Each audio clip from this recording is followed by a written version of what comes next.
What's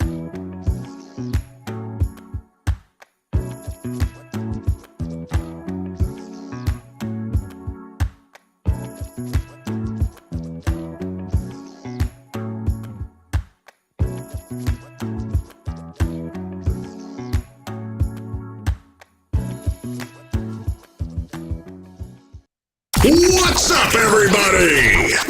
It's the Sports Chasers Podcast, coming to you live and direct with your host and your moderator, Kevin L. Warren, along with his fellow co-hosts, Dorian the D.A. Albreton, James the Angry One Warren, Mike Mills, Daryl D-Dub Warren, and Dan K, the Hockey Dude.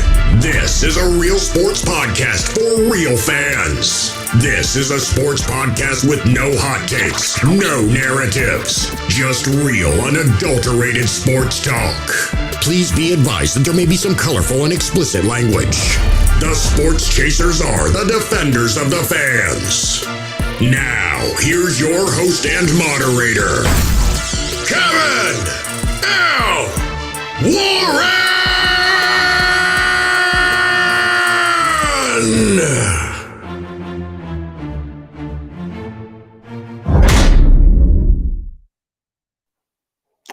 Hey, what's up, everybody? What's going on, everybody? Happy Thursday to everybody. Welcome to the Sports Chasers Podcast. We're live and direct on our YouTube channel, coming to you every Thursday night at 7:30 p.m. We give you sports, unadulterated, no hot takes, none of that stuff, as our announcer said. Hey, as y'all can see, we got a new intro. We got my man Dan K in there now. Dan K. Dan, what's up? Dan, we're gonna start with Dan. Dan, what's up, brother? How you doing today? Oh, it's been a long 2 days. I'm tired of shit. But shout out to Morris Jenkins coming through in the time of need. Love you guys. Let's get rolling. Sounds like Morris Jenkins needs to write us a check. Hey, they helped my ass out. So you're gonna be right, Dan writing them a check. So Yeah, a nice one too. What's the jingle deal? You'll have good heat or whatever it is. I forgot what it is. The jingle. DA, what's up, brother? DA's fired up, man. He was fired up before we got on. DA, what's up, brother? It's a hard week, brother. Hard week. Getting old. I got no patience, man. Okay. All right. Well, watching TV altogether. So. Well, we told you. TV and TikTok. We told you. D-Dub got his Men in Black on. I don't know what he got going on over there. What you got? Yeah. We'll Something like that. Just switch it up. You know what I'm saying? Yeah, I see. That's what's up, brother. That's what's up, man. That's what's up, man. I'm trying to quit. What? Trying to get this popping. No. Just got him in smoke. I mean, the angry one will not be with us tonight. Mike Mills will be with us shortly. He'll talk a little college football with us tonight, man. But like I said, college football. That's it. Yeah, college basketball. We're done with college football. Basketball, We'll talk about. Some things again. We'll talk about the NFL and divisional round predictions. I think last week, I think all of us went 4-1. I think nobody picked the Cowboys to win. No. I went 4-2. I lost 2. Okay. Yeah, I went 5-1, I believe. Yeah, I picked the Cowboys to lose. So, we'll get into that. Dan's got hockey tonight. I'll do a little bit of NBA basketball. The NBA still got a lot of offense. Yeah. And not a lot of defense. So we'll go to that. But hey, I'm going to start off. Let's start off with we didn't get a chance, of course, to cover it the other day because we don't come on Tuesdays unless something happens. But just had to cover it real quick. The Cowboys defeated the Buccaneers on the other night, on Monday night. That was the first time they did a Monday night, I think, playoff game. Is it? That's the first one? I think that's the first time they did that or something. Yeah. Okay. I thought it was crying all day about how long. With Dallas, in 2 days they don't get to sleep. Stop. I don't want that. I did hear that a little bit today. Stop. It's the same shit. What are we talking about? But let me just jump into this game real quick. Yeah. The Cowboys defeated the Buccaneers 31-14. Tom Brady looked really old. Tom Brady really did not want no smoke from the Dallas pass rushing, and you can see it. Dak Prescott was I'm sorry, hold on. Dak Prescott had no. He looked good. Yeah, he looked good. He had like 5 touchdowns. Yeah. Against they were bad. Like the other team was really bad, man. Yeah. So. Even with the kicker missing extra points. Jesus. Yeah. I don't think I ever seen that in all my life. No. Listen. In a playoff game. Look, man. Go ahead, DA. Stuff happens. We'll clap it up. Dallas, man. Look, good win. They were kicking on. I mean, I guess all cylinders. I guess this game they'll maybe we'll play a team that punches back. That's it. I mean, nothing else. Right. They did what they were supposed to do. Tampa Bay was a bad team. A bad team in a bad division. A bad team. We talking about an 8-9 team. So Dak was 25 of 33, 305 yards, 4 touchdowns. Pollard had 15 carries and 77 yards, and Ezekiel Elliott had 13 of 27. Prescott also had a rushing TD, that bootleg to the left, which looked really great. But as the guys alluded to, that Dallas beat a bad NFL team who made the playoffs by pretty much default in the NFC South, because everybody else was not good in the NFC South. So there it is. Me and DW even said, hey, from now on, if your team wins the division, they got to win the division in order for you to host a home game for your division. If you win it, you got to at least have a winning record. And you think it just didn't look good. Dan, go ahead. You have something to say on this game real quick, and we'll go to the other items. Yeah, just, like you're saying, Tampa Bay was just awful. And somebody snuck into Brady's uniform because that was not him. He looked awful. But my kind of point to what you were saying, hosting a game and you have a shitty-ass record, my thing is do away with division champions going to the playoffs. Take the top 8. Yeah. Just take the top 8. Yep. And figure it out from there. Because that way, at least you have good teams, winning teams, mostly, in the playoffs. There's some good teams that didn't make it, because of that. You got a whole bad division, man. They just need to be wiped off the planet for this year. But I enjoyed the Cowboys, beating them up like that. Just now, every Cowboy fan in America has got false hopes when they play San Francisco because they basically played a college team on Sunday. Or Monday. So let's tap into real quick about the Buccaneers. Bad team. We keep talking about Brady did not play well. Brady looked like he had happy feet. Anytime they got back there, Brady just threw the ball away. The Buccaneers, in my opinion, never ever got the run going or were committed to the run. Brady passed how many times? 66 something times. You do that, man. That's yep. He was 35 or 66. God, way too much. That's way too much. Go ahead, D. For a 45-year-old guy, man, come on, man. That's a lot. So it is what it is, and I agree with Dan with that wasn't Brady. No, it was. It's just he's old. So, and at some time, it got to come to an end. And I think this is it for him. I think he probably should have did it a year earlier. But I think all this stuff. No, the party is going to Las Vegas. I think. You think he's going? I don't know. He's not retiring. I don't care. After everything he gave up, he ain't retired. I mean, listen, the guy. Again, everything has to be perfect for this guy. He has to have a offensive line that's. And I don't see no team that's perfect, so he could go if he wants to. But to LA, that's the problem Las with Vegas. These old dudes still playing sports. They got to have a perfect team around them to win 4 games. Does it sound familiar? Sounds familiar. But no, you gotta have it to win. Again, sounds familiar.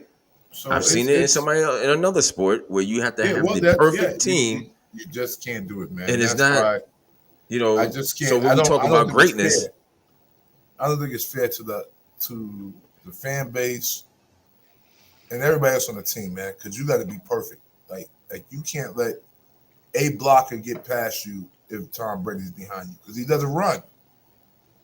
No, he's a statue. You got to always get out your breaks and beat your guy.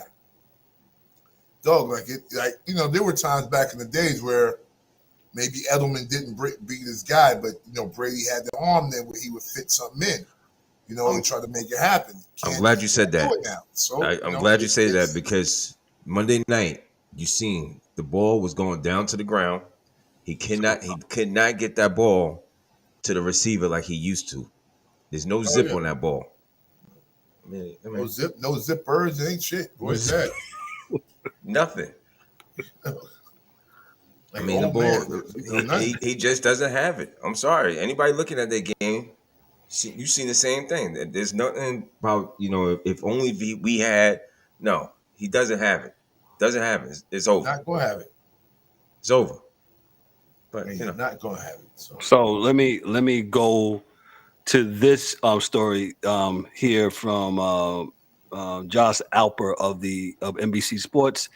Rick Stroud of Tampa Bay Times reports that the Bucs have fired Byron Leftwich. That move was widely expected after the Bucs finished 25 in points scored during the regular season and flamed out offensively again in their playoff loss to the Cowboys. Stroud reports that the team is parting ways with a number of other assistants as well. DA brought that up earlier in our production meeting. It's a steep fall for Leftwich, who was up for head coaching jobs at this point last year and was reportedly in the talks for the job with the Jaguars before they pivoted to Doug Peterson. I believe he actually turned down the Jaguars job, if I'm not mistaken. He turned it down to come back. He couldn't get his guys over. Right, correct. His GM. General manager and things of that nature. Correct. Yes. So as DA and D-Dub alluded to, folks listening, Tom Brady has to have a perfect team around him in order to be perfect, I guess, and win. And that takes a toll, and that takes a lot. And look what happened.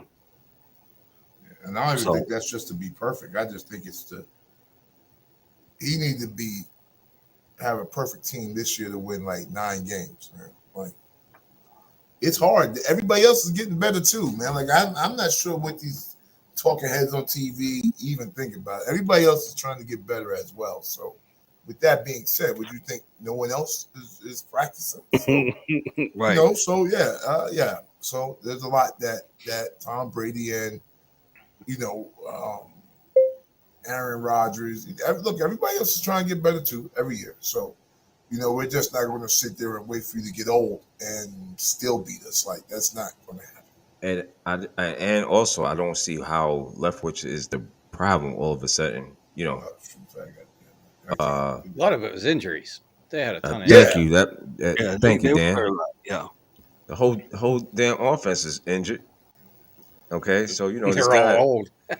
Didn't Leftwich help win championship when they came 2 years ago, man? 2 years ago, right? Yeah. Mm-hmm. Like I said, man. Listen, boy, I tell you, he drives a car 30 years of his life. All of a sudden, Leftwich comes in this year, he can't drive a damn car no more. He don't know how to drive it. Yeah, listen, maybe the car wasn't running this year. Maybe the parts needed a tune-up. Needed a tune-up. Some shocks, some tires. Something. Maybe they need everything. An alignment. They needed something. But then again, this is what happens in the NFL. And we talk about this, this constant switching. I mean, come on, man. This guy won a championship. Yeah, that's true. Let me move on here. So we'll get to the predictions here. We'll talk about next week's games here in a little bit. Because yes, they're talking about the Cowboys a lot and the Niners, they haven't played. But let me get to before DA shakes his head. Let me get to this story here. The AFC, the Baltimore Ravens. This is from Yahoo Sports from Noah Trista, he says, shortly before the Baltimore Ravens coach and general manager met with reporters to wrap up the season, offensive coordinator Greg Roman's agency announced that he was stepping away to pursue other opportunities. It was the first big move for what could be the league's most intriguing team this offseason. The question obviously is whether the next coordinator will have Lamar Jackson at quarterback. General manager Eric DeCosta said at Thursday's news conference that the team will start negotiating again with Jackson, who has reached the end of his rookie contract. I'll start with D-Dub because D-Dub was really on the Baltimore Ravens today. What you think of this move with the Ravens, with Greg Roman pursuing other opportunities? I think the handwriting's on the wall. I think they're gonna shake up the whole. I mean, I've heard what's his name, John Harbaugh. He says Lamar's our guy. I mean, it's par for the course. He's going to say that, but I don't know. There's just so much. You got to make sure you got to secure him. Roman gone. I don't know. I think there's a lot of Harbaugh's been there. What? How long he's been there? He's been there since 2008. So he's been there for a long time. I don't know. They're gonna have to shake. I think they're gonna have to shake stuff up. If they're gonna franchise tag Lamar, yeah. Gotcha. Even if they do that, they trade. They're gonna try to trade. And I heard trades to Miami. I don't see that happening. I don't see that happening. I'm not. Miami's not gonna give up neither one of those wide receivers. Not for Lamar. I don't see it happening. So I don't know. I'm gonna wait and see. I'm gonna get my popcorn and wait and see. DA, go ahead, sir. I think he'll be back. I think they'll franchise him. I don't think they'll trade for him because it's too high of a price. I think they want him there because if we use our analogy of a car, that car has been customized so much to run that it'll take you 2-3 years to get rid of those shocks. It's got an air ride system in it that don't no one use. You got the fuzzy dice in the mirror and the seats are doing right. So it's real custom out there in Baltimore, and it's real hard, man. To get rid of all those custom parts, man, because not everybody wants, dualies, on the car that's not supposed to have, a dually on the back. You got different tubes and the exhaust is this way, and so with that being said, I think they'll probably hold on to him because he's a great quarterback. I think they should just, like I said, had they done this earlier, there wouldn't have been a guaranteed contract for him to go up against and want. Had they did this 2-3 years ago, when they should have, when he won the MVP, then there wouldn't have been the thing. I want what Deshaun Watson got, because he got his money 2-3 years ago. This is what happened when you're cheap, man. Yesterday's price is not today's price. So whatever Baltimore gets is what they deserve.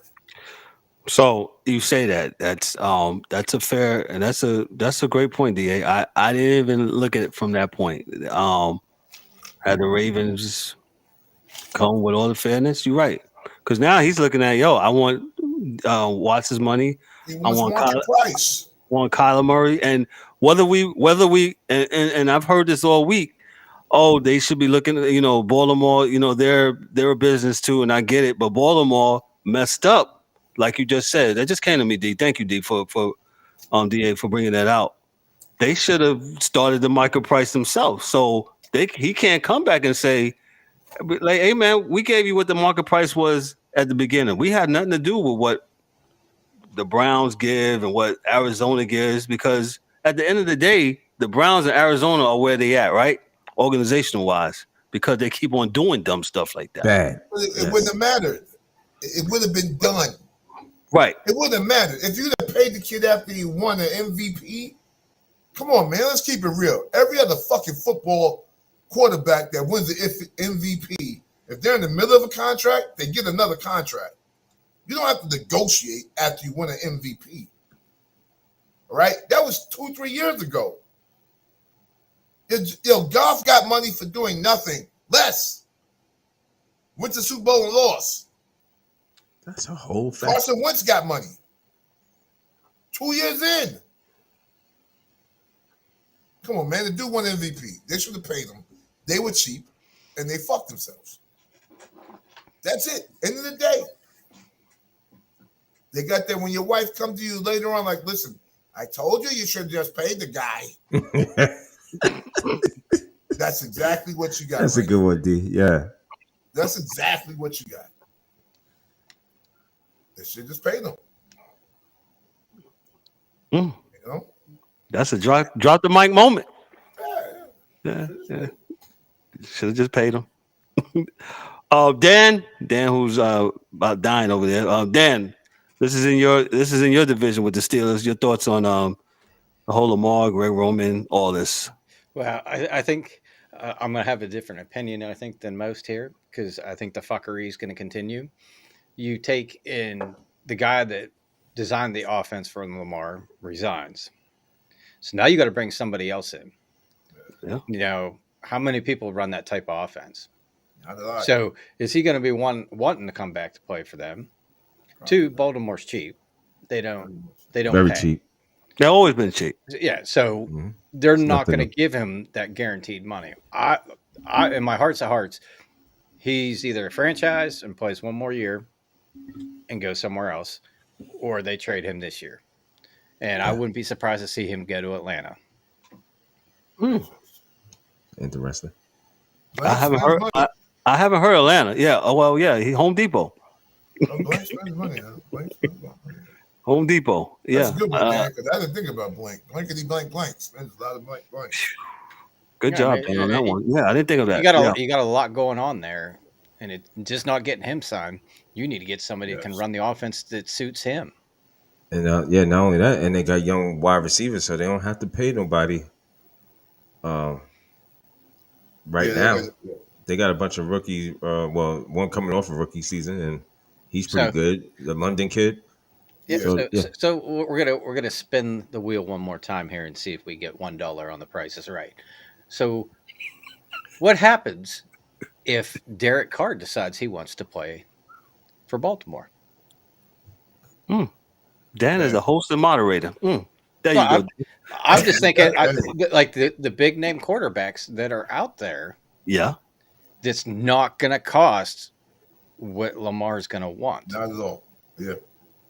So and then you can right now they're on the train tracks, and the offensive quarter, it can't get off that track because that's what their team's built for. Now, you get rid of Lamar and bring in a traditional quarterback, then you got a whole bunch of more candidates that you can bring in there. Yeah, a lot more you can do too as a team. So it'll be interesting. It wouldn't surprise me if they franchise him and he stays there. But at the other side of that coin is, I could really see him going somewhere else, and Baltimore moving him for a bunch of picks. Got you. Let me throw this caveat to you. So I mentioned a couple of quarterbacks, and this is just something for information. And we on this show, we are not at all about hating anybody getting your money. Get your money, because we all about getting our money on this panel. Absolutely. Get the paper. And it's all. In the NFL though, I read a stat yesterday. Couple teams, five or six teams, where their quarterback took about 33% of the salary cap of the salary, and guess where they're at? They're at the house. Yeah. Let's throw another one in there. Go ahead. What about Aaron Rodgers? What if they decide they're going to go young and go with Jordan Love? They're not going to pay him that kind of money to watch, so they're going to end up moving him if that's the way they go. Yeah, that's the only thing is that they owe him that 67. So whether they got to pay him or somebody else got to pay him, 67 got to be paid to that man next year, or 40 something, whatever it is. The number. And he's a perfect example of what we're talking about. Mm-hmm. He got his money. He took the money, and then he started complaining. Young receivers and all that. Well, sir, you got to pick one or the other. Are you going to take the bag and carry the bag? Carry the team. Not just the bag. You got to carry the team. Or you going to do something cost friendly or whatever for the team so they can get more pieces. It's totally up to you. Yeah. But you got to make a decision. And when you make the decision, just live with it. That's it. Because, like I said, there's 5. Kyler Murray took the bag. Russell Wilson. Oh my God, Denver's in trouble for. They're handcuffed. Yeah, they're handcuffed. They're back. They're at the back of the patrol car right now. Yes. Read them their rights. Correct. Denver. Who else? I just said Kyler Murray, Deshaun Watson, the Browns. If you want to, again, it's not up to the players to say no. It's up to the owners to say no. Yeah. DA, I'm learning. I'm learning, sir. Oh, great Jedi Knight. I'm learning. Yeah, all right, look. Don't want them, don't pay them. If you don't want them, don't pay them. like who it was you Darren said eggs is $7 a dozen. If you're gonna spend that $7 motherfucking dollars, that would be on you, dumbass. You can do without eggs till the price goes down. Okay, what Mike? Yeah, what you're Michael not getting said? the bacon and milk with that either. Yeah, exactly, Dan. Thank you. If you can't feed the baby, then don't have the baby. Baby, and don't think maybe if you can't feed the baby, you'll be always crying, hustling, stealing, lying. That's what the great Michael Jackson said. Because that baby's slowly dying. You want to be starting something. You got to be starting something. The reality is, like you said, right? The team has to, and it's funny, and I don't think we'll go into this, but we laugh about the old school teams that do things in a specific way, but this is why you don't have the Steelers usually having these issues, unless it was Ben. I think Ben was the only guy ever tried to hold Pittsburgh, for hostage. Look how long it's been. Look how long it's been, D. It hasn't been. I mean, Pittsburgh never have these issues. Well, yeah. Ben should have got the fuck. They should have got rid of Ben. They waited too long. They waited 1 year too long. But, y'all talking about Steelers fan.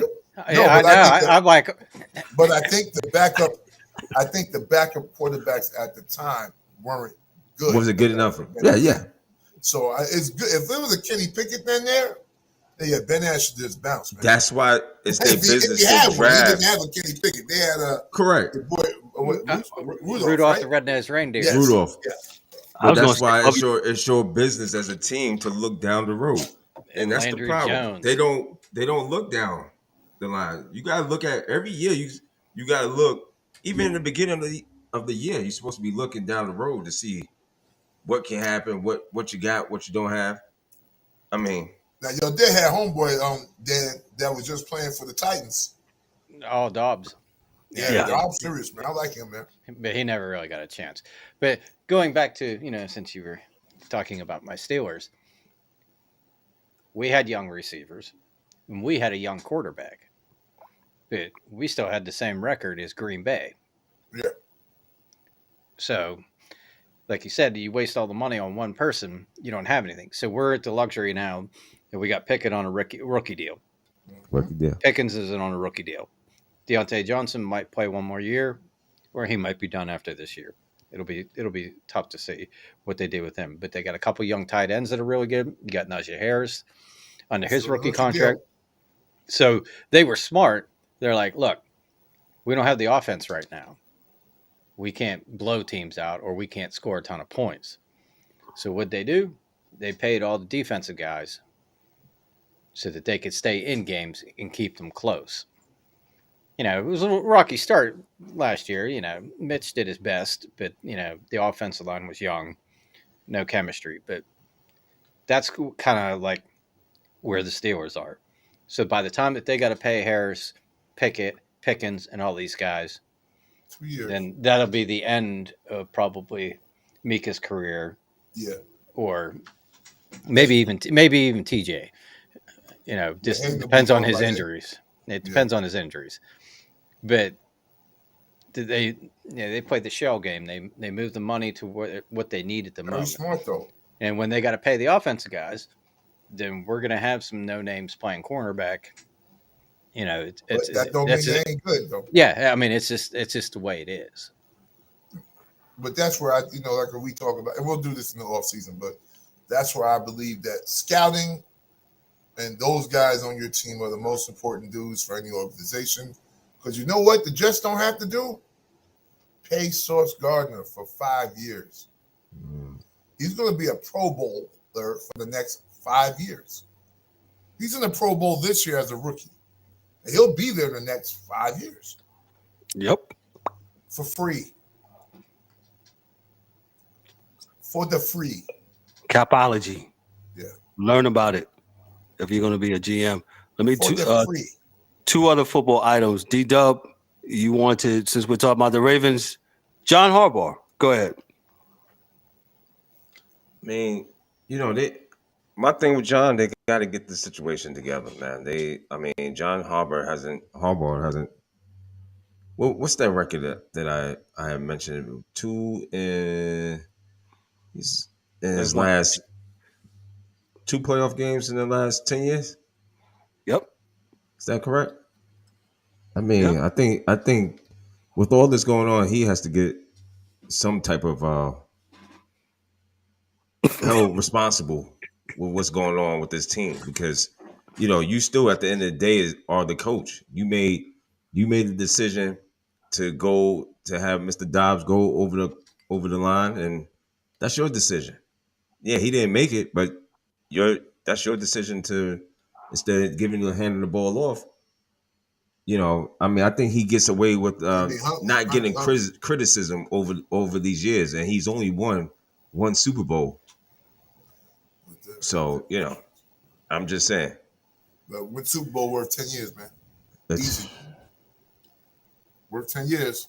And you got to understand what division they're in and who they play on the regular, and the stability that they have at the head coach. It's stable.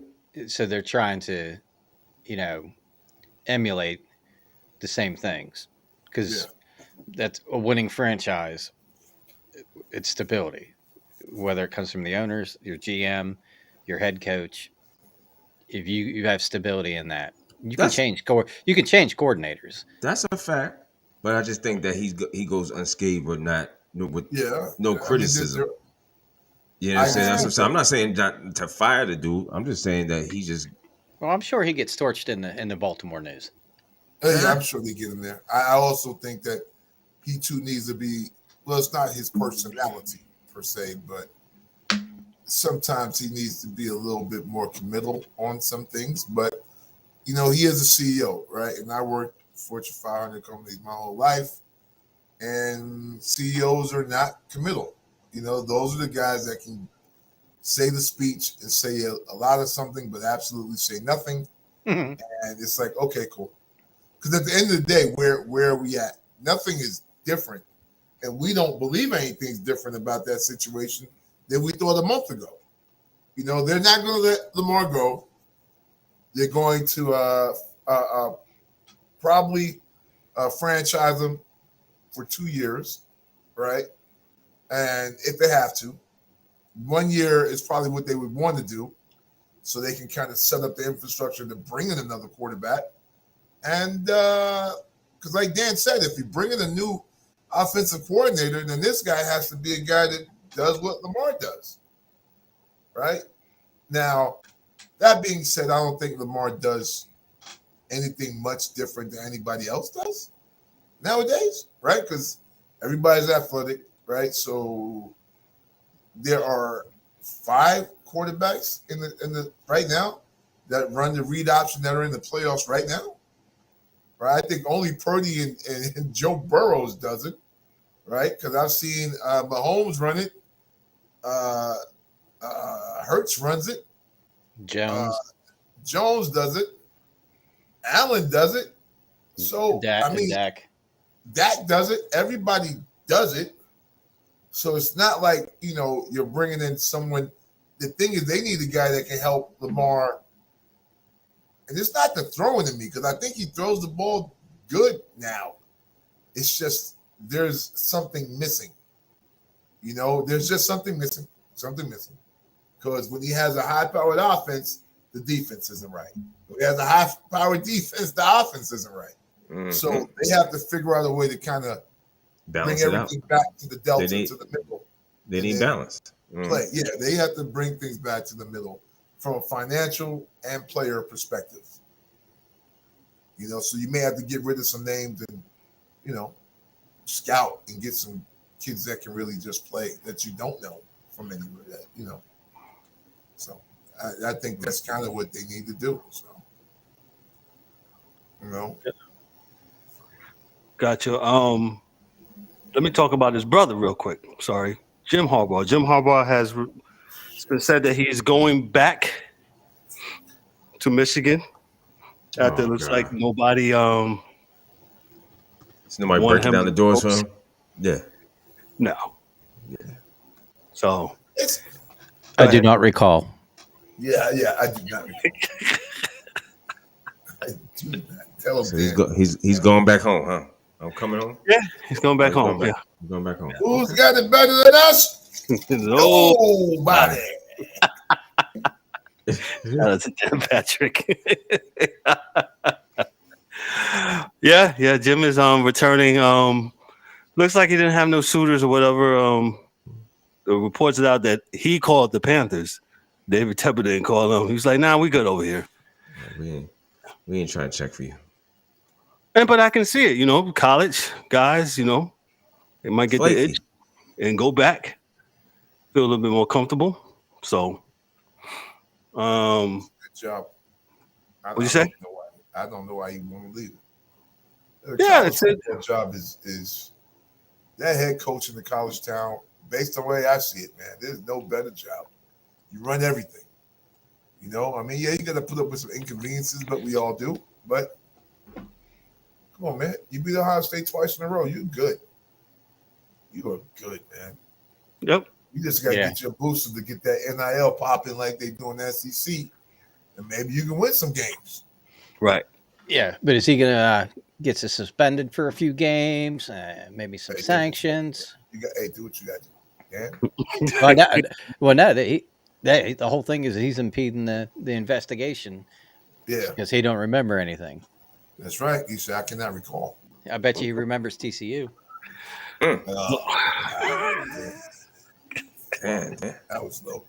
Low, damn. That was low.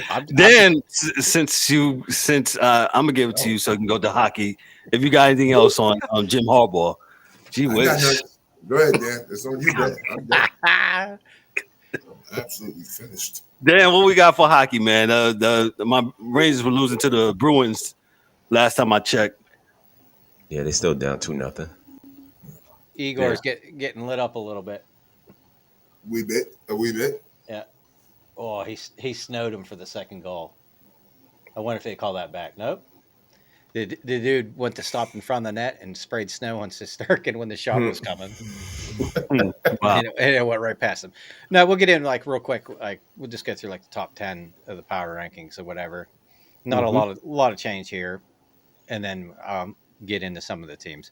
But Boston's still your number one team, which we just talked about in the Garden, beating up on the Rangers. No singing tonight, boys.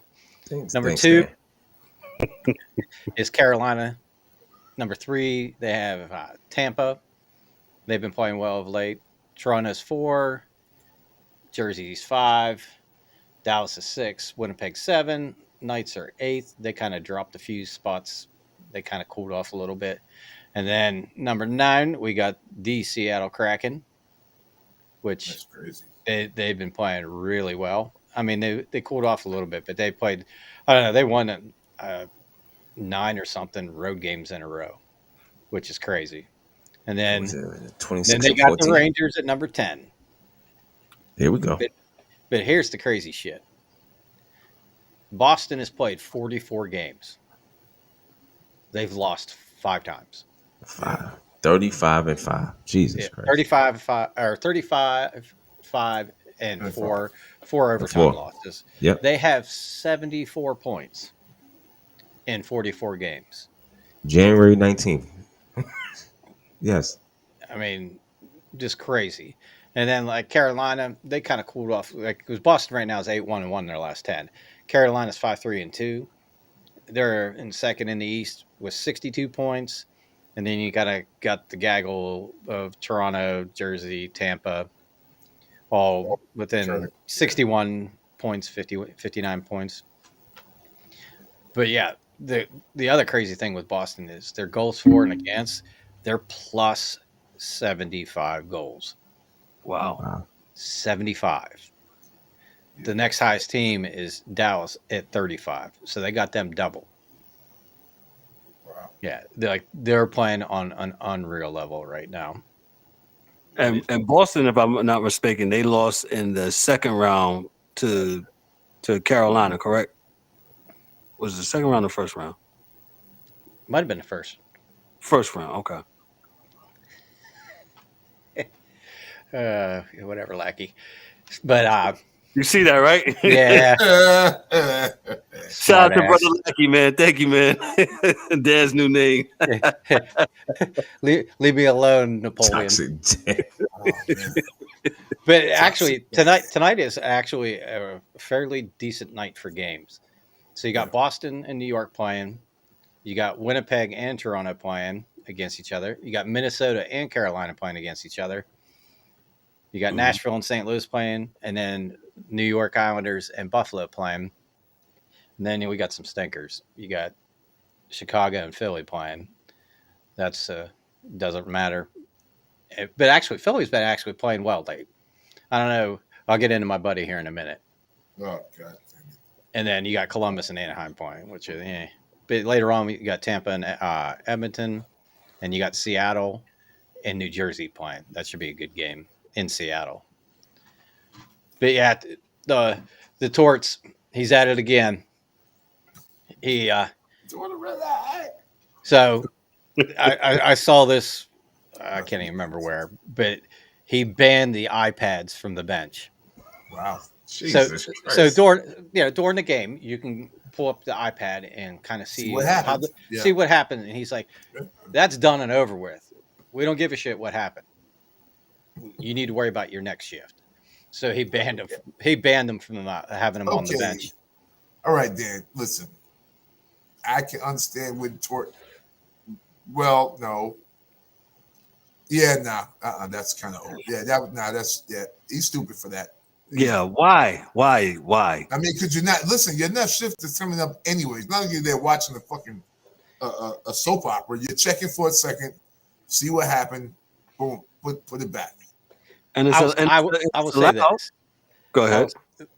They didn't have those like 10 years ago. No, of course not. No, I agree. Yes. So to his point is quit worrying about what you could have done. Yes. And worry about what you can do. And he's old school. Like if you haven't figured that out when he bag skate the team in preseason and all that other good stuff, trying to kill guys on the first day. He's just a straight shooter, no BS. Hard work gets you playing time.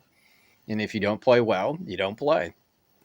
So it doesn't matter what you're watching on the iPad.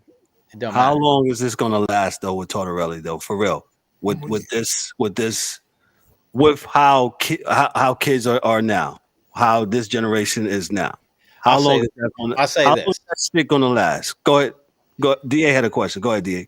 No, I'm giving him the one. Oh, he got one more year like Public Enemy. One. Hoo-ha! They're 8-2 in their last 10. Okay. So if they keep winning, he will stay around. Yeah. But if they shit the bed, he's going to be the scapegoat because he's already pissed off a bunch of players. Like, I don't think Kevin Hayes thinks too fondly of him. And you start taking away their iPads. I think. Listen, man, he went hard on them early in the season. Went hard on them in camp. That didn't mean nothing. But you taking away that iPad. They may nick out. We call them nicking out, where they get tired and they can no longer finish games or finish the season because it will. It does. Listen, man. Thibodeau out. Yes. Fatigue is for real. It's a real thing.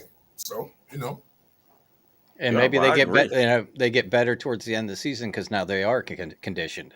Yes, and like I said, it's going to depend on how they play the rest of the way. They can. So they're 6 points out. It looks like now from the last playoff spot as I looked at these standings, the Flyers. So they get there. Yeah, but you gotta put this in a little bit of perspective. Go ahead. They're chasing the Islanders, the Panthers, Buffalo. All three of those teams, if they can get the chemistry right and get on a run, So, yes, they're playing better, but they got an uphill battle because you still got Pittsburgh and Washington ahead of those teams. Mm-hmm. So, but they're not. They're not. They're going to be there. Those two will be there. They got the other three in front that they got to catch one of to make it. So they got to leapfrog four teams to get in, and they're 6 points behind. So, I mean, like I said, we'll see how he coaches and how he does, and then how the team performs. And if they keep winning, he'll still be there. Then you have one more year of your favorite coach, man. Yep. Oh, I love the dude. So that's all. Because he's old school and he tells it the way it is. Oh yeah, well, no one else. Because I remember I forget if it was TNT or ESPN that he was commentating on, and I think it was the goal against your Rangers that Ziegler has flipped the puck up over the net, and Sonny Milano, I think it was at the time, batted the puck out of midair into the net, and he about lost his mind, like people pulling stunts like that, or the Michigan type goals. Yeah. That will get you on the bench with him in a heartbeat. I don't care how good you are. You don't like the tricks, that's all. But we got some cool stuff coming up here in the near future. We got the All-Star Weekend coming up. Was it February 3rd through 4th? I believe it's not Tampa. It's got to be Florida. It's down in Sunrise, Florida. It's in South Florida. Yeah, yes. So you might be able to go catch out the skills challenges and stuff there, Warren, because there probably won't be many people. No,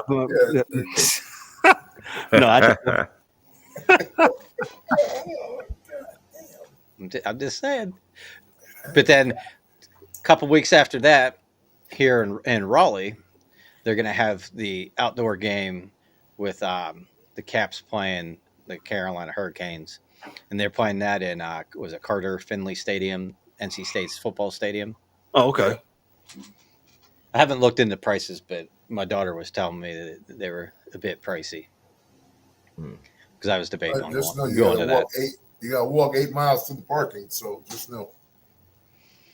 It's right across. It's right across the street from PNC, right? Where the Hurricanes actually play. It's on the other side of the parking lot. Shouldn't be too bad. Well, and then you walk 8 miles. I guess the other thing I wanted to touch on too is there's been talk now with some of the star players in the league about getting rid of the shootout. And I want to say, I think it might have been McDavid from Edmonton that was asked about it. And he's like, yeah, I'd rather you get rid of it and just extend the overtime a little longer. But there's not a world where one team doesn't win. They're not going to go back to ties. So I don't know how they can fix that. I mean, if you play 10 minutes 3-on-3, somebody's going to score. Unless you play keep away. This is serious talk about that? I think the players don't like it. Yeah, it doesn't work in hockey because it's a gimmick. Yeah, it's what you do at the end of practice. But y'all told me this during the World Cup. You didn't say it was a gimmick. That's soccer. I'd rather see them play 9 hours than go to penalty kick. Dang, 9 hours. Well, think of this though. You got $315. Yeah, that's about right. Son of a. And you're going to need binoculars probably from that vantage point. Like the atmosphere and stuff would be cool, but the spectate the game. I liken it to football going to watch football live. I never really went to live football games when I was a kid. So my perspective was always TV first, and then went when I got older. And it's like half the time you don't know what the hell's happening. There's penalties and whatnot. Same thing kind of with hockey. If you're that far away, I think it'd be hard to keep up where the puck is, what's going Pointless. on. It's pointless. Yeah, I'd rather watch it on TV. But Rather be I think the atmosphere and stuff would be really cool. Yeah. 163. I just checked. It's 163 if you're going to the All-Star game in Sunrise, Florida. 163 for Upper Deck, 811 around Sunrise. So you can have at it. I'll apply for some media credentials. Yeah, I was gonna say put your credentials in there. Yeah, that's right, Kevin. But for the free. Yeah. I think Crosby too. I think he was kind of lobbying for the same thing that McDavid's talking about: extend overtime and get rid of the shootout. Well, the thing is, if there is no shootout, it's the chicken or the egg, right? So since there is no shootout, your overtime, you're playing harder to score. That's all. It's not that hard. Yeah. I mean, it depends too, though, because if you get down to like the last minute and a half and you got control of the puck and you're on the road, you may hold on to that puck and just try to get that tie.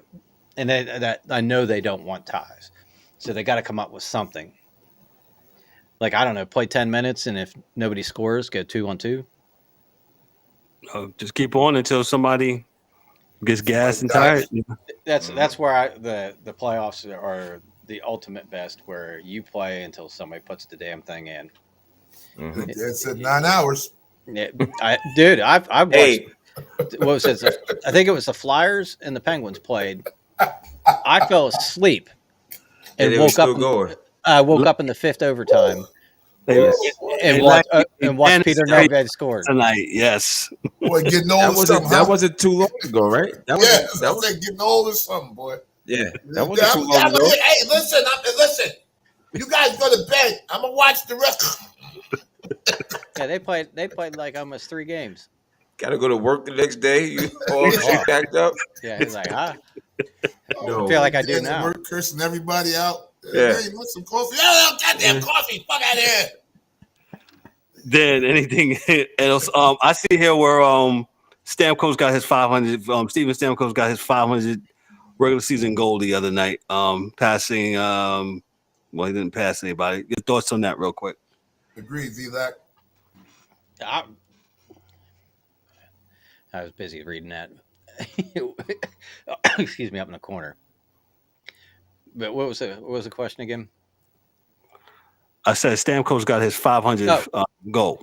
Yes. He's one of very few that scored their 500th goal while getting a hat trick. So he had a hat trick in that game to get number 500. I think Lemieux did it. Yager did it. I'm trying to think who else. Yager's still playing.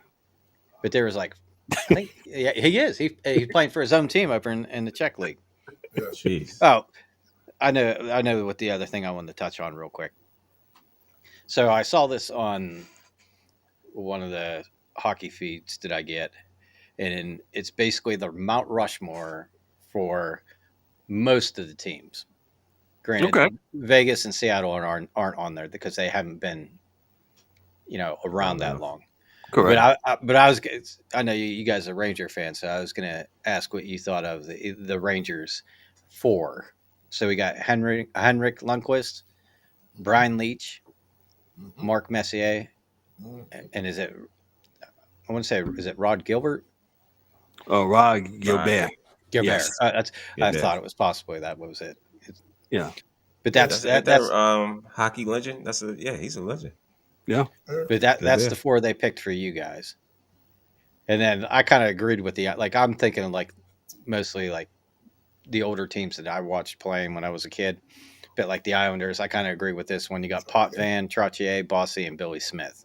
Oh, that's hands down. That's it. Yeah. Yeah. And then what was the other? So here's a little quinky dink. Here's a quinky dink.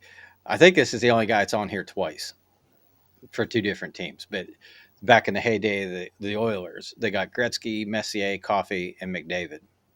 Now, I know I'm going to get lambasted for this, and I don't care. Connor McDavid is a hell of a hockey player.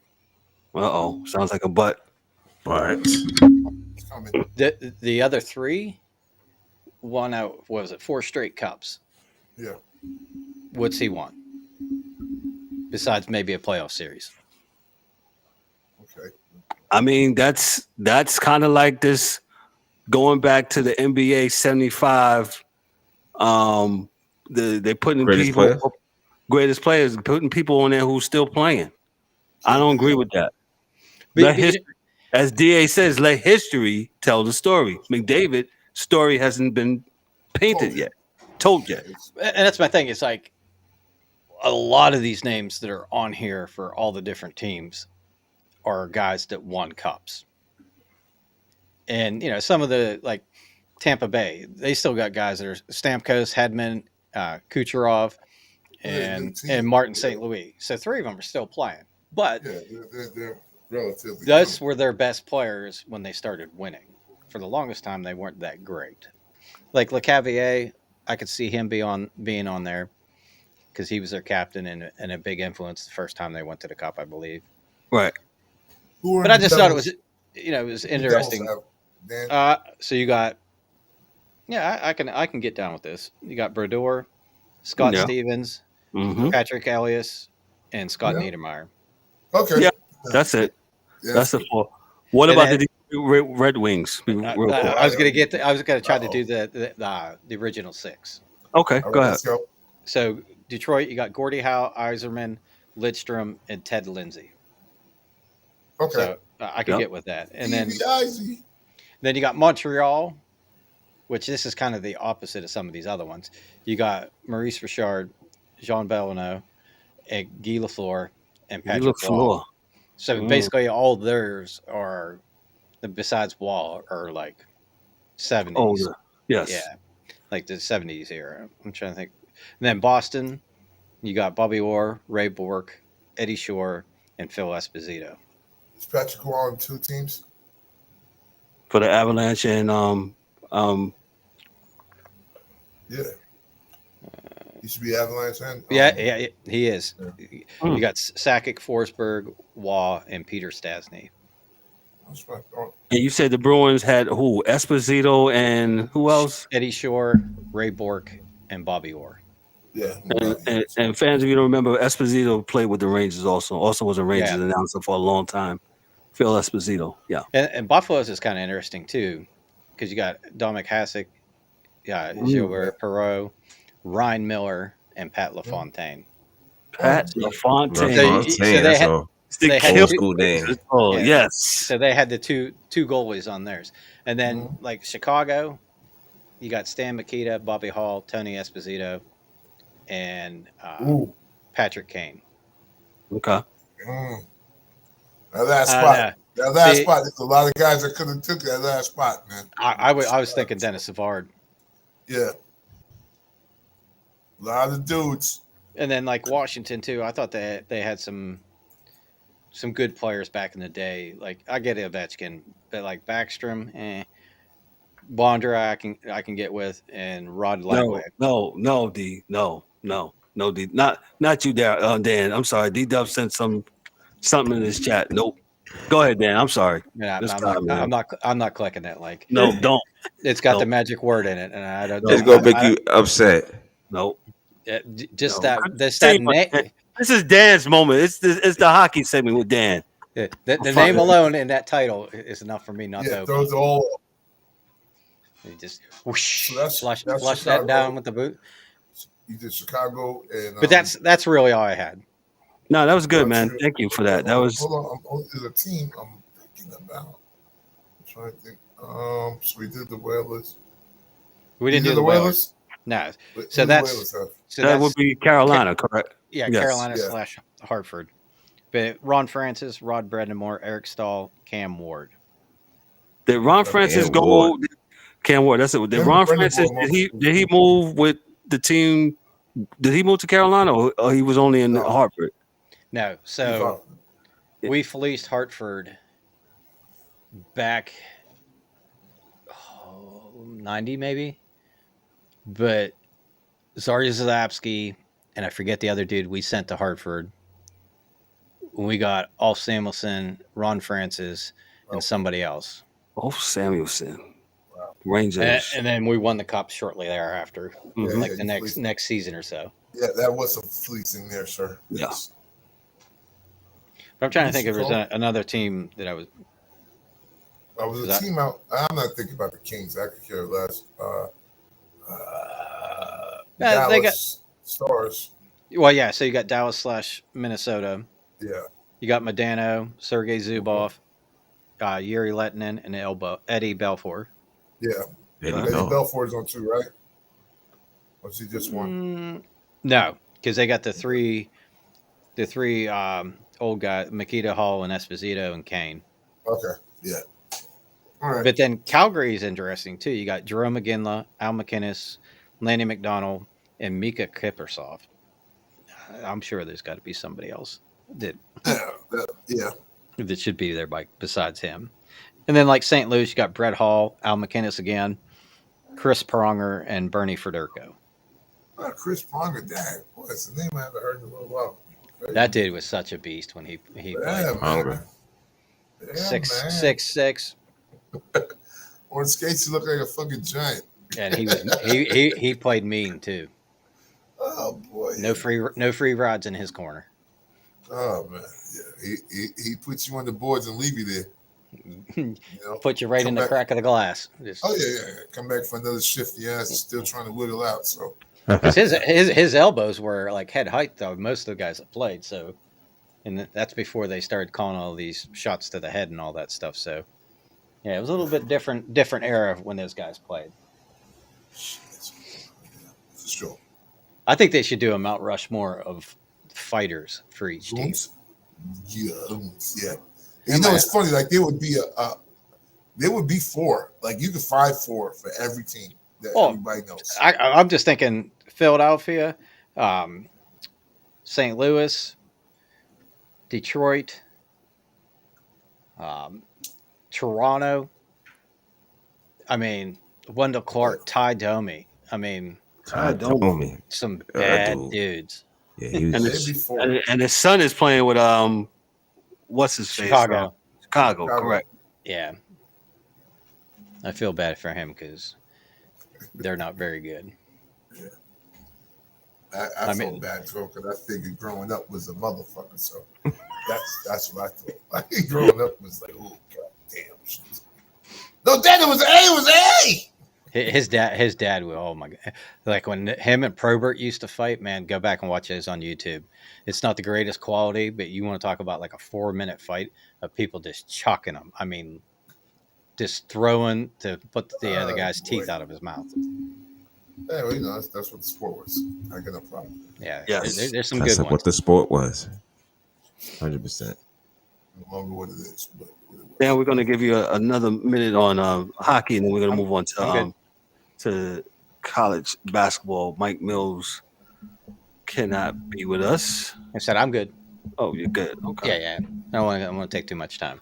We got many more weeks to talk about it because we're getting in that doldrum area where we get to the All-Star break and then kind of for a little bit, and then trade deadline's coming up. You know, a little bit after that. Yeah, and that's when stuff starts heating up. But so far, it's Boston's world, and everybody else is. And the Rangers are living in it right now. Yeah. You're right about that. Nothing, correct? Yeah, I haven't sung yet, so you know it's only 2-0. Yeah, you know what? I almost want to see who. I'm trying to think whose feed this is because I almost want to pull up some Jack Edwards so you guys can all get sick. Jack Edwards. Yeah, you hate that dude. Yeah, I don't hate him. I don't care for his announcing style. To say he's a homer is an understatement.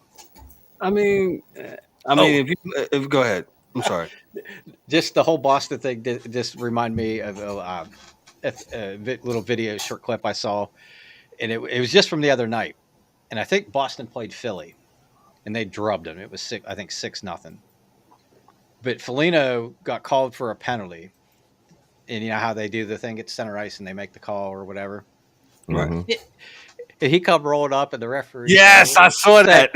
2 minutes roughing, and he goes, "What the fuck am I supposed to do? Beat his face in?" right on the mic. The mic was hot, and he passed it by. That was classic. That was awesome, man. And then the other one I saw was the referee was getting ready to call the guy skating up, and he goes like this. He goes, "Be careful what you say. I got the mic on." Yeah. Well. Yeah, but that was excellent. He's like, "What do you want me to do? You want me to beat him up? Is that what you're telling me to do? You're going to give me a penalty for this?" So please. It was gotcha. Hilarious. Let me move on to college basketball. Mike Mills was supposed to be here to do college basketball, but he got caught up with something, so he's unable to get with us today. I don't have much. Mike will come back and revisit it. I'm just going to do the AP top 10 real quick. Houston's 18-1, University of Houston. Kansas 16-2. Purdue, hey, my alma mater, they're number 3 in the nation. Oh, please. Alabama. They can play basketball. Yeah, right. Alabama. Boy, y'all not gonna let that bowl game go. Jeez. Alabama's number 4. UCLA's number 5.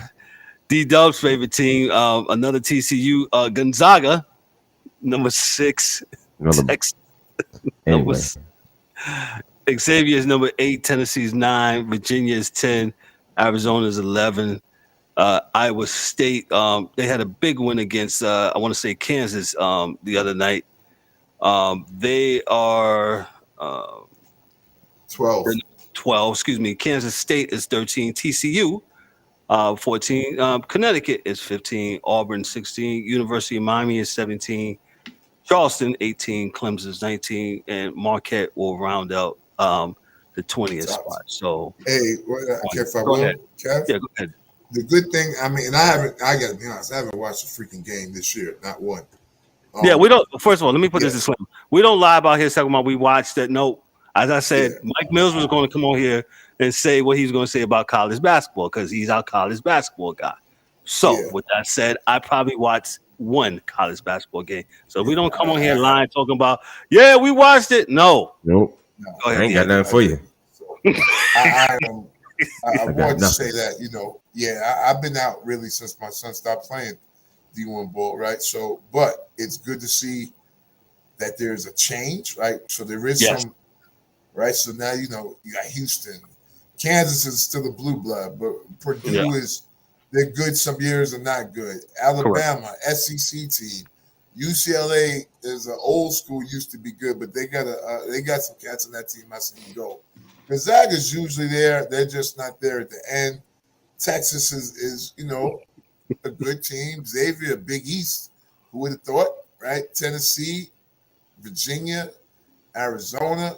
It's good to see that it's not just Duke, North Carolina, Kentucky, Kansas, whatever. So to me, at least, it's good for that. And big up to Houston. Little dude from Charlotte area, Rob Gray, was probably on their first good team. Going back some years, probably 2012, when they really started to rebuild that program. So it's good to see that they're doing what they do. I was at the Big 12, I guess. They are strong in basketball. At least I know where they put their money at, because they sure enough don't put it in defense on the football field. So it's good enough. I got no problem with that, man. Good stuff, man. Gotcha. So, college basketball is in full swing. It's January. Games be coming up. As far as now, they should be playing conference rivals as we speak. And before you know it, it'll be March Madness and the field of 60. What is it? It's not even 64. It's like 70, isn't it? 78, 2023. Jesus Christ. So it's the top 100. Yeah, everybody gets in. Yeah, top 100 countdown. Everybody gets in. Yeah, 60-18 bracket. Brought to you by Dick Clark. Hey, Dick Clark.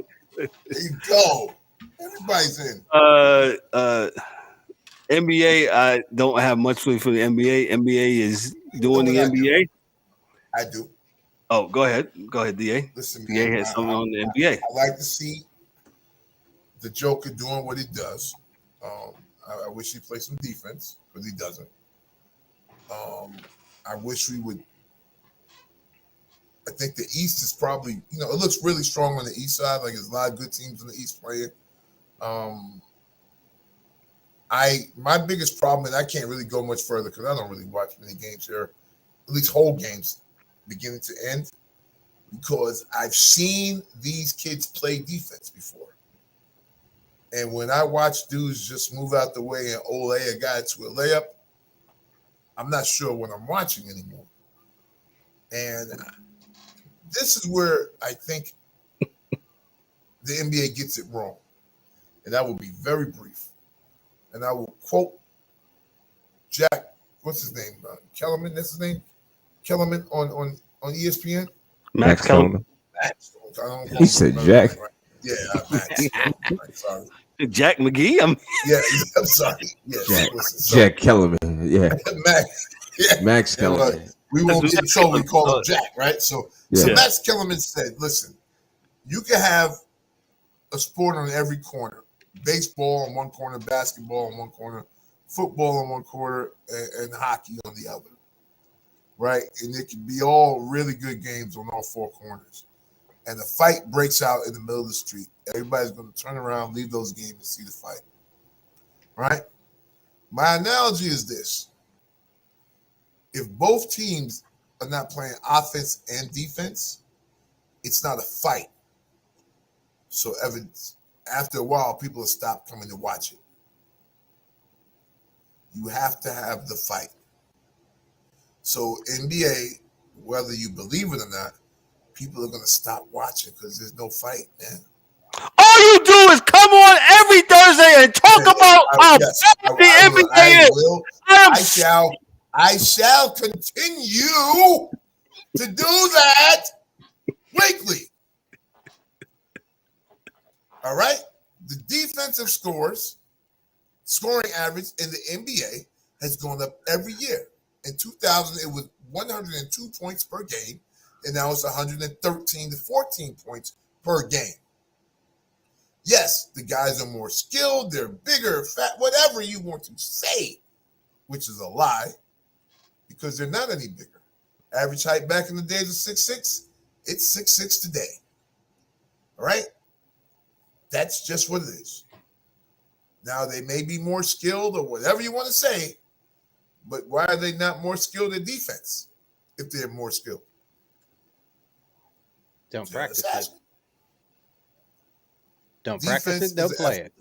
Yeah, exactly. Yeah. If they practice it, they'll play it. This is the effort thing. And this is why, as a fan, we should be outraged.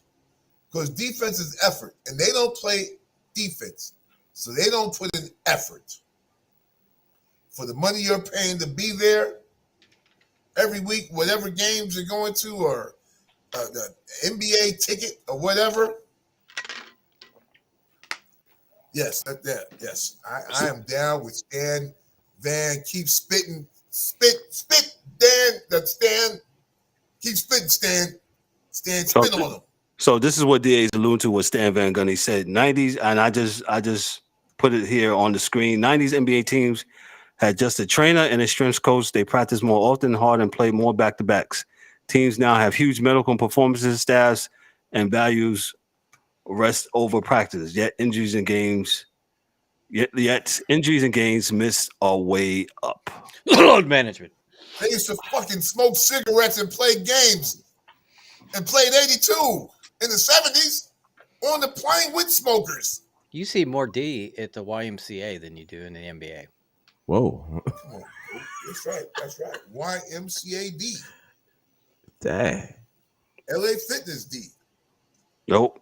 My man V-Lax says 90s players did not take games off. Nope. Sure But did. they did smoke cigarettes. Yep. Still played. I remember Marvin Webster had a ace manager on his whole goddamn body.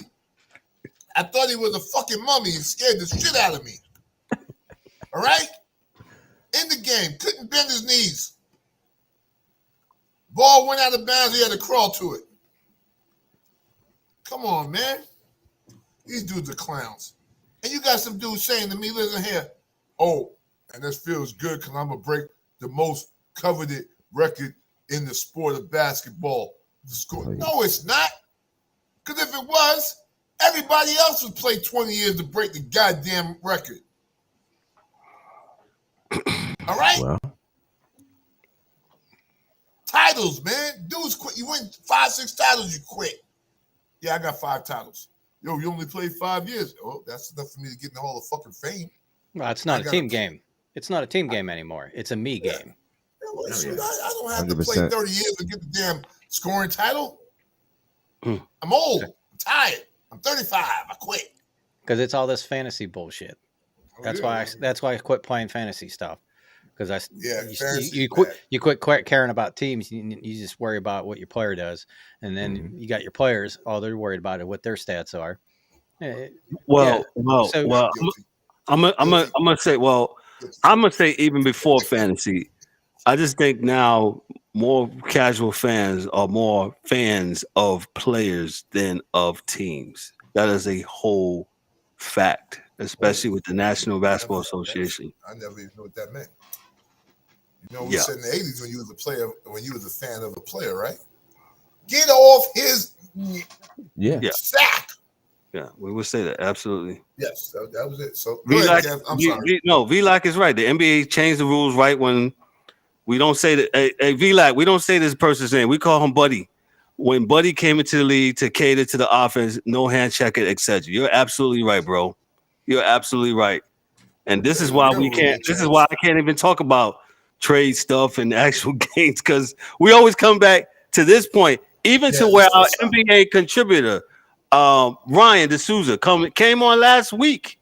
And Ryan, I didn't tell Ryan what to say. I don't tell Ryan what to say. Ryan comes on and he says what he wants to say because he's the NBA guy. And he came in and he did what? He said the same thing we were saying tonight. I actually paid Ryan myself to say that. I don't care what you said. It's a hard watch sometimes. It's a hard watch. Going up and down, not playing defense. It's like ping pong. After a while, man. Where's the fight, man? For real, like where's the fight at? I don't need you to fight in the game, but where's the fight? Like, you just can't walk up and lay a dude and it's okay. You're even trying to block it? It's like watching the All-Star game 82 times a year. Oh, God. Thank you, Dan. I have to go. Good night. Yeah, that's a curse there, Dan. That's cursing there, Daniel. That's 100%. Dan. Yeah. Toxic Dan. Tell me I'm wrong. We got it. Tell me I'm wrong. No, we're not 100% fact. That's right. Yo, I ain't got no words for it, bro. I ain't got nothing. We got it. Let's ping pong. They both can be right, Dan.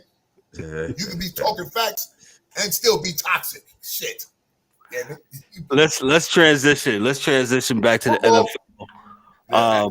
Let's transition. Go ahead. Dan, I was just gonna say, for load management purposes, can I take this section off? Oh shit. Oh yeah, go ahead, bro. You got it, man. I mean, back in the knees. Back in the knees to get me. Thank God for the XFL starting this year. Ooh, man. Give me something else to watch.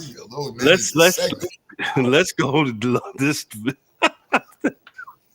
Jacksonville versus Kansas City. Jacksonville versus Kansas City. Jacksonville with a great comeback victory against the Los Angeles Chargers. Chargers, y'all need to go back to San Diego. Y'all the sixth fiddle team in LA anyway, so I don't even know why y'all playing. Let me get this my opinion on this game. Kansas City is going to be too much for Jacksonville. I think this is over for Jacksonville. Kansas City's offense is really, really, really good. The defense, suspect at times, but Kansas City should prevail. I'm looking at 31-21 with Mahomes doing a couple of TDs. And, Jacksonville playing good, but not good enough. I'll pass it to D-Dub. D-Dub, who you got in this game? Yeah, the slipper comes off, man. They turn back into the pumpkin.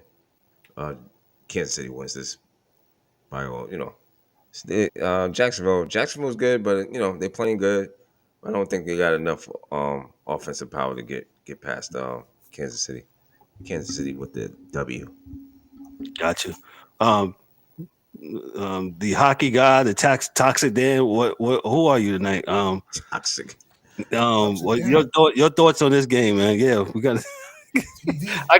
I gotta call the dude up and do a whole another intro. TOX. I do love the fact that he left DA with the explicit language part. Yes. Somehow that still found its way in there.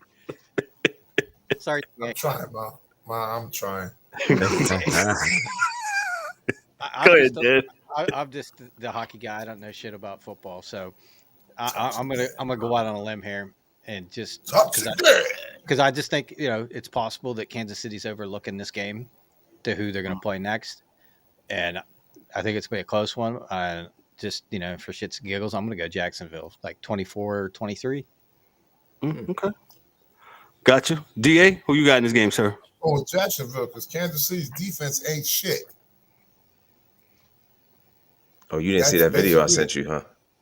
They're horrible. That defense horrible. No, you didn't see that video I sent you. Oh no, I didn't. About the spread. Is good? Oh, yeah. Well, yeah. Well, you said this game. I'm not going to say that. Okay, go ahead. Don't say it, and we'll see. Yeah, just send it to Dan. Okay. Dan will say it. Fuck. Yeah. Was it a bunch of traffic cones? He said no. He said that the league is faxed with an I instead of an A. Oh, but interesting you say that because it was funny that I saw on the McAfee show where they interviewed Lawrence right after the game, and he goes, "Oh, you couldn't write a better script." Really? I mean, if the Chargers weren't that bad in the second half, there wouldn't be a story there. But they apparently that's another story for the summer though, Dan. So what happened with that was that happened, and then now Peyton is like, where's he going to coach at? Because that was the job they said he wanted. Everybody wanted him there.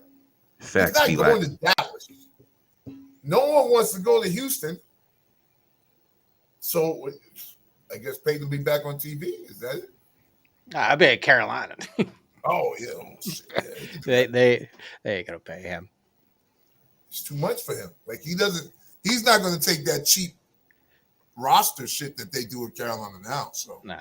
Well, kind of this was on the agenda thing about the officiating. So just to kind of get into what we were talking about with the facts portion of the show, I did see where was it on Roethlisberger's football one that they were talking when we played Cleveland the last game in 99. I can't think of his name right now, but grabbed Watson, twisted his head, pulled him by the face mask. Two referees staring right at it. Neither one threw a flag. And literally his head went to, where a direction your head's, not where it's supposed to be. And then it wasn't not much long after that. Hayward, he sacks him. I mean, the only other thing he could have done was made the bed for him and laid him down gently and tucked him in because it was nowhere near where he landed on him. He threw him down. He just tackled the dude. And then it was the magic flag. And then you had the Bosa incident where the referee chased him down the goat him into saying that was awful. Yes. That dude, referee ain't supposed to have no ego, man. You're just supposed to all right, my man, go ahead, say about it. I mean, let's short of them putting their hands on you, man, whatever. Yeah, whatever he said, who cares?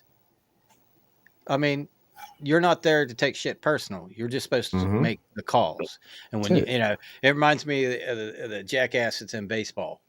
Oh yeah, well yeah. What the hell's his name? Oh, He's Hernandez. Hey! I know some of his folks down this way, man, but yeah, he's awful. Don't care. He's terrible. It's like Mr. Magoo back there. That thing could be in the dirt.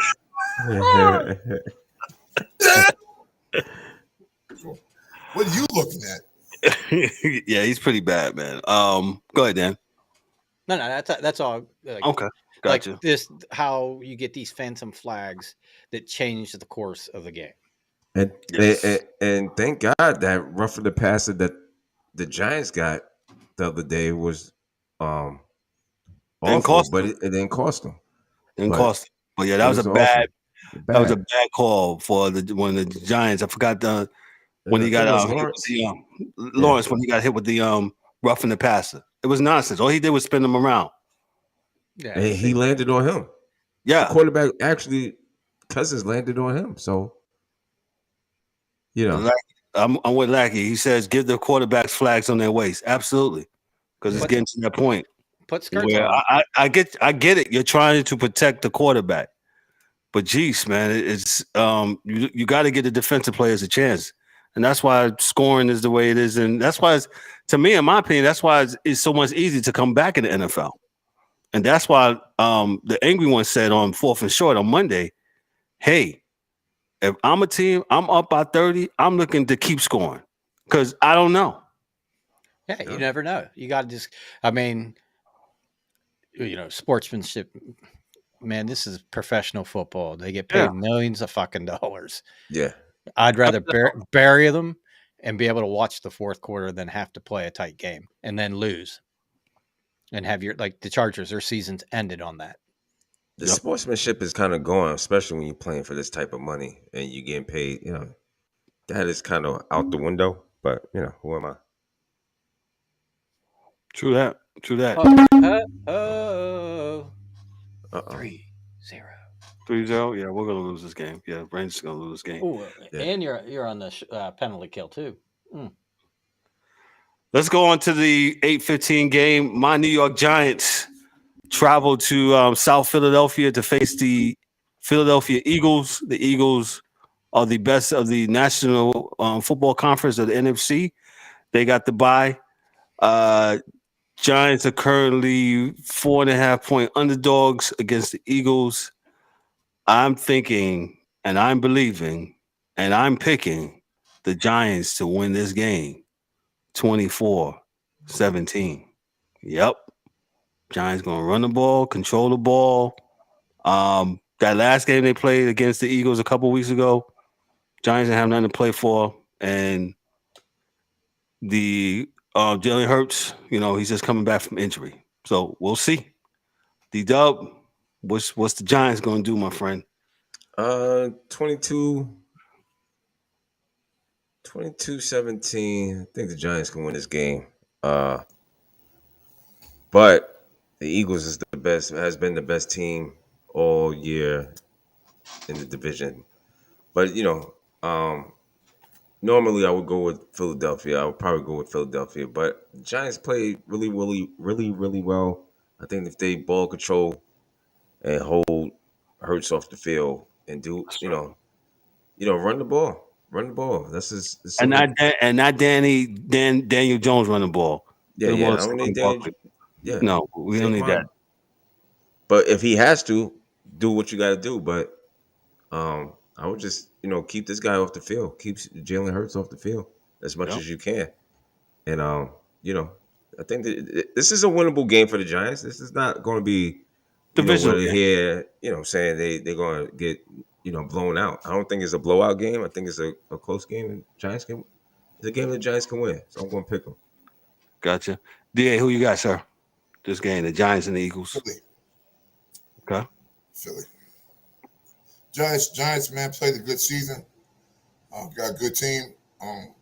But like your strengths, I think butt up against their strengths. And unfortunately for you guys, they are getting healthy right now.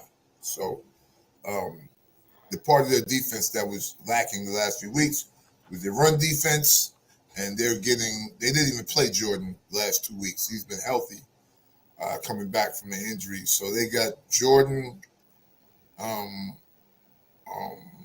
Ndamukong Suh, and another old school D tackle in the middle, man. So they're going to be pretty stout against the run,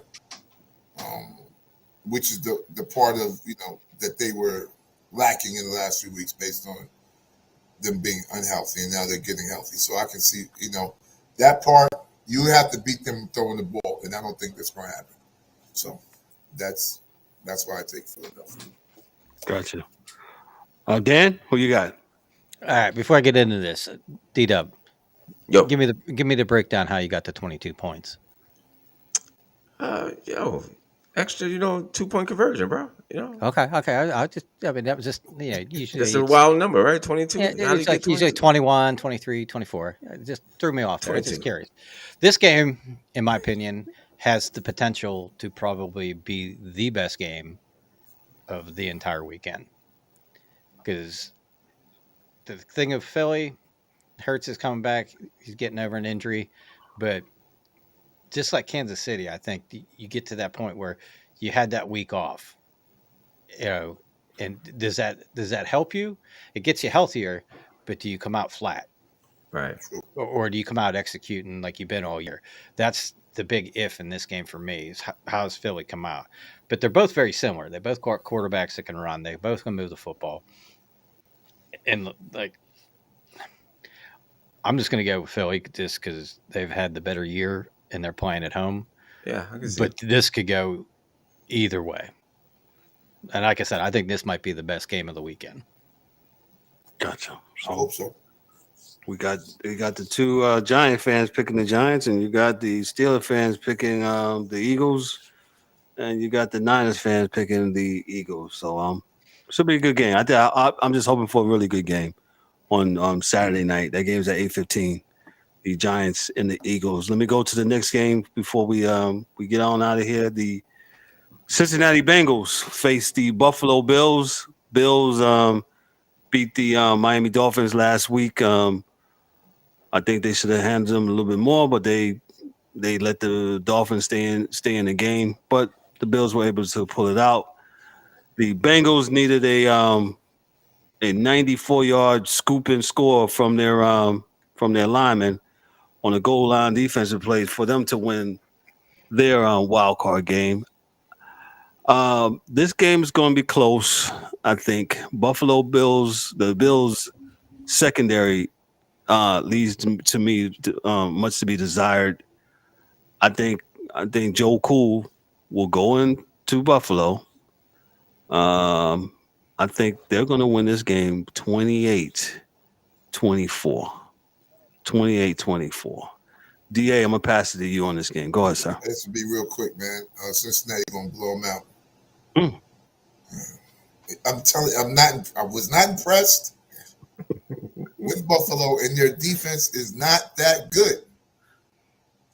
I'm telling you. I'm not saying Cincinnati's is, but there are more ways that Cincinnati can beat you up because they have running backs, they have a tight end, and they have receivers that can get at you. They have more weapons. That's all. And like I said, Buffalo relies on Josh too much to do too many things. So I'm out. Gotcha. Dan? Yeah, I know a lot was made of, the Bengals squeaking by Baltimore, but as a fan of the NFC or AFC North and know how those games always go, even if it's Cleveland when they had Johnny Manziel, it's still a tough out to beat those teams. Mm-hmm. So I didn't read a whole lot into them. My big question is was it the blindside tackle for Burrow that got hurt? I believe his knee or something. Correct. Yes. Right. So is he healthy, and do they have enough healthy linemen to be able to protect him and be able to run the football? But I'm with DA. Buffalo showed me nothing against Miami. They just, I don't know. Their defense is, they're not going to win a championship with that defense. Let's put it that way. And I think it'll be close for a lot of the game. And I don't know. Cincinnati's going to beat them. By how much and what the score is, I'm not sure. But I would venture to say anywhere from like 24 to 28, points for Cincinnati and maybe 21 for Buffalo. Gotcha. D-Dub, who you got? Yeah, I'm looking at this game, 3:00 game in Buffalo. I'm going to take Buffalo to win this game.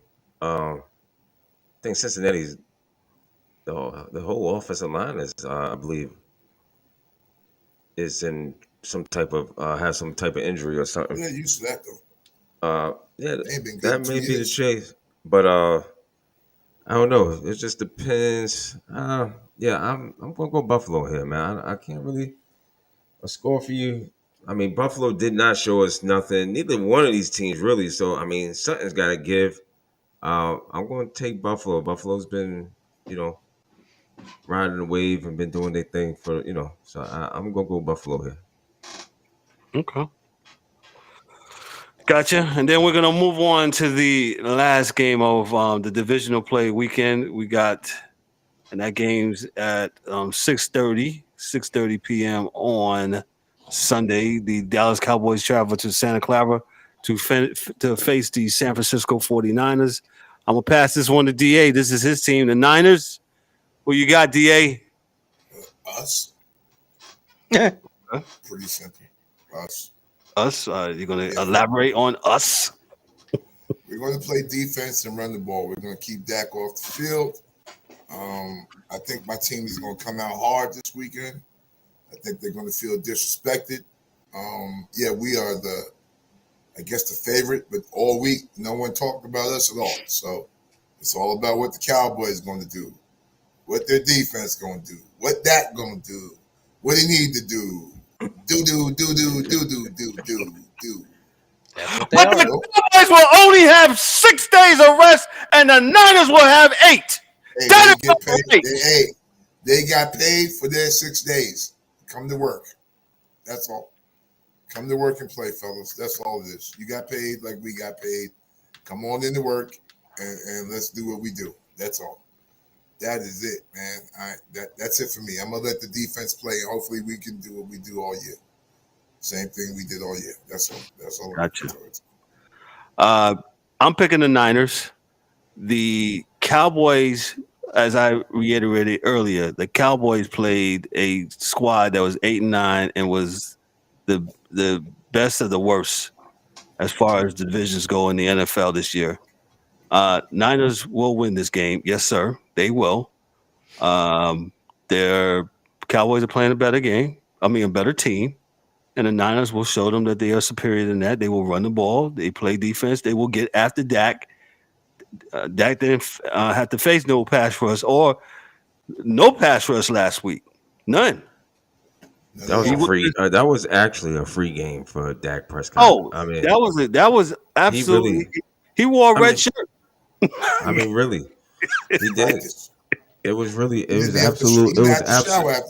It was absolute practice. That had to be the easiest first round team that Dallas has went through, and I think it all come crashing down on Sunday. Yep. And, yeah. The Niners are tough. Purdy looks Purdy, and the Niners are tough. Defense is tough. Purdy 6-0, right? You got Debo. What's my man? McCaffrey. Yep. I don't think Dallas has enough. You got a lot of weapons, so yeah. Dan, who you got? Niners, Cowboys. Oh, like we were talked about earlier. Oh, how the false hope has risen. The star is not going anywhere. They're actually playing a football team this week. There you go. and they're playing in San Francisco. And if you look across the board at like all the skill positions on offense of both of these teams, the San Francisco by far has the better team. Now maybe CD Lamb is the exception, but other than that, it's favored completely towards San Francisco. And like, I think they're going to run the ball. Dallas, I'm not going to be on the field all that much. And you got Bosa and the boys coming after Dak. And there's going to be a lot of tears shed come Monday morning. Oh my God. My quarterback. That's my teammate. Yeah. I can't believe we lost. The only bad thing that comes out of this is that Stephen A. doesn't like Dallas either. So that's the only bad thing that comes out of this. Nope. I'll pick at anybody that plays Dallas. I don't care who it is. Yeah. Well, this whole panel has picked the Niners. Yeah. Cowboy fans, y'all are facing a real team this week. Yeah. This So is as real as it gets. this is real as it gets. So hopefully we can find you on Monday morning. VLAC says San Francisco is the most complete, healthy team in the playoffs. They'll be signing up for their tea times here shortly. Oh, for sure. For sure. Hey, that's gonna round up and end up our show this week. We're gonna get to our parting shots real quick before we get on out of here. We'll start with the toxic one. It's his new name. Love it. Bring it. First thing I want to say is, like, you guys know I like to play Call of Duty and kind of keep up with the competitive scene. Yes. And I just wanted to give out a shout out to Scump, Seth Abner, played for Optic Texas. He retired mid-season. Was it 2 days ago? I think it is. But he's been playing since he's probably like 15, and he's like the GOAT of Call of Duty. So best wishes to him and his future endeavors. Hopefully we'll see him stream a lot more. The dude is absolutely hilarious. Really? Let's get him on. Let's get him on the show. We could try. But yeah, everybody be good. Shout out to Morris Jenkins. Appreciate you, boys. Morris Jenkins. Yes, sir. Appreciate it. That's all I got. Gotcha. DA, what you got for us, bro? He was fired up tonight, bro. Hey, man. Yeah, that's it. Okay. Yeah, that's it. Okay. Hey, man, that's it. Okay. Yeah. Hey, man, that's it. Go ahead, D-Dog. What you got for us, brother? Yo, I ain't got nothing for you, man. Thanks for joining us on the Sports Chasers podcast. Like, subscribe, share. Tell us what you like, don't like. It's been good. Had a good night. Everybody have a great week. Good week of football. Good weekend of football. So we'll see you back here Monday, 4th and short. Dan, you had something. Go ahead, sir. Yes, I just thought of this while I was sitting here, and I see this one guy in our chat just lighting this shit up, putting all these comments in there. Love you, Lackey. Good job. I see this is an audition for our 15 minutes of fame right here. Yeah, you can come on in. Lackey, you got to come on, bro. You got to come on, man. Just come on through. You got to let your wife give you your phone back so you can get on here, though. Oh, Jesus. God damn. Wow. There's explanation coming from that one. I had to call his wife the other night so he could play Warzone with us. Oh, boy. Oh, damn, Lackey. I'm sorry, bro. Can Lackey play Warzone with us? He needs his controller. Oh. She's like, what the hell? Whoa. Everybody knows this now. Yeah, like the whole freaking world. Yeah, that's what I'm saying, Dan. Hey. What'd he say it was? Toxic Dan. Toxic Dan. Touche, brother. Toxic Dan. Nah, Lackey, we appreciate you, bro. In the comments, man. Hey, by all means, if you want to come on and do your little 15 minutes of fame, as we call it, we have people come through. They talk whatever sports we like. We fit you in. Talk to Dan. Dan can kind of, call me, and we'll work it out, and we'll have you come on, and we'll talk whatever you want to talk about, hockey, whatever. As you can see, we're sports chasers for a reason. I'm just talking to everybody now, and we talk about all sports. We really do, and we're passionate about it, and this is what I love of what I do.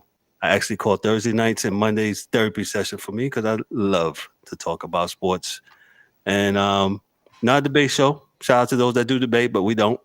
Hey, and, go ahead. One more thing, Kev. Deion Sanders flipped a 5-star cornerback today. Comani McLean from Miami. He's going to the Buffaloes. Well, NIL money there, boy. First of many. Dang. Shout out to Deion Sanders. Yeah. He didn't stay home. The kid didn't stay. Wow. He didn't stay in state because that kid probably would have, if it wasn't for Deion, he would have stayed in state.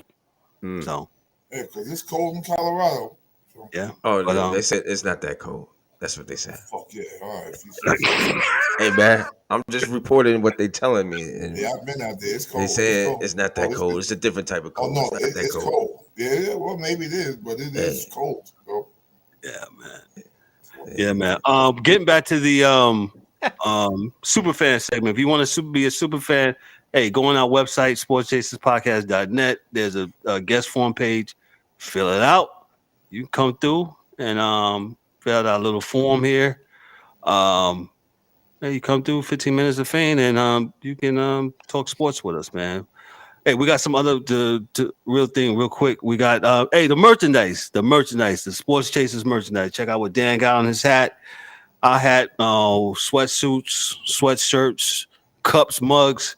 Hey, this coming week, you will be able to go to our website. You will be able to go to our Instagram page, TikTok page, Facebook page, all social media pages, this YouTube page that you're on right now.